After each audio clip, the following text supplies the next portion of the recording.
Pag hindi ka nag-aabot, dapat ang pagkain mo talaga seafood. What you see, that's the food. Alam nyo kasi, pag hiram kayo ng hiram, kakayamutan kayo. Always offer to pay. O kaya, pinahiram ka ng kotse, isoli mo naman, puno ng gasolina. Hindi yung naubos pa. Always offer a business proposal. Sabihin niyo, alam mo, kailangan ko sana ng sasakyan mo. Pwede ko bang arkilahin? Hindi hiramin. Wala ka palang magsasakyan, edi mag-bus ka. Ikakasalang anak ko, edi mag-tricycle, wala ka palang kotse. May kotse ka naman, edi renten.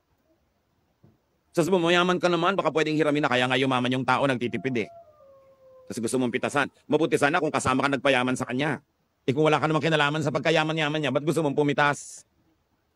O kaya, pinahiram ka ng kotse, isoli mo naman, puno ng gasolina. Hindi yung naubos pa. Yung driver niya, bayaran mo. Nakigamit ka ng rest house, nakigamit ka ng bahay ng may bantay doon, bigyan mo naman ng malaking tip. Kung hindi ka man pinagbayad ng rent, bayaran mo yung kuryenteng nagamit nyo. Kasi actually nun, hindi ka naman nagbayad nun. Hindi lang siya nag-abono para sa'yo. Ang tanong, bakit ka naman magbabakasyon at mag-aabono ang kapwa mo para ka magbakasyon? Mabuti sana kung magpapa-opera ka, ikamamatay mo hindi mo operahan, baka pwede pang mag-abono kapwa. Pero gusto mong magpasaya sa buhay, pwede bang hiramin yung rest house yung sa Baguio? Bakit? Kasi pinsan kita. Kasi kamag-anak kita. Kasi. Bakit? Binigyan mo ba ako ng pera noon, papagawa? Ba't ngayon gusto mong gumamit ng libre? Mayaman ka naman. Kaya nga ako yung mayaman, kuripot ako eh. Gusto mo akong paghirapin dahil mayaman ako. So pagka ganun, offer to pay. And when people don't like you to pay, at least offer. O sige, yung mga kuryente man lang, yung magbibigay man lang ako para yung floor wax mapalitan, yung gagastusin naming tubig, yung lalaban ng mga kortina at bedsheet, malaban naman, hindi na kayo mag-abono. Alam nyo kasi, pag hiram kayo ng hiram, kakayamutan kayo. Always offer to pay. Ang hindi lang nagbabayad, yung sobrang bata, sobrang tanda, o sobrang may sakit. Lahat nagbabayad na.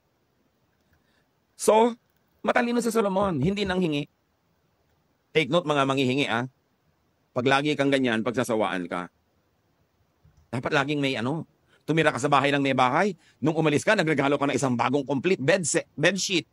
Para naman yung niluma mong bedsheet mapalitan. Darating ka, oras ng pagkain, lagi kang may mga dalang prutas, grocery. Hindi yung dala mo lang empty stomach. Walang matutuwa sa'yo kahit sarili mong nanay. Ang tanda-tanda mo na laging empty stomach, hindi ka nag-aabot.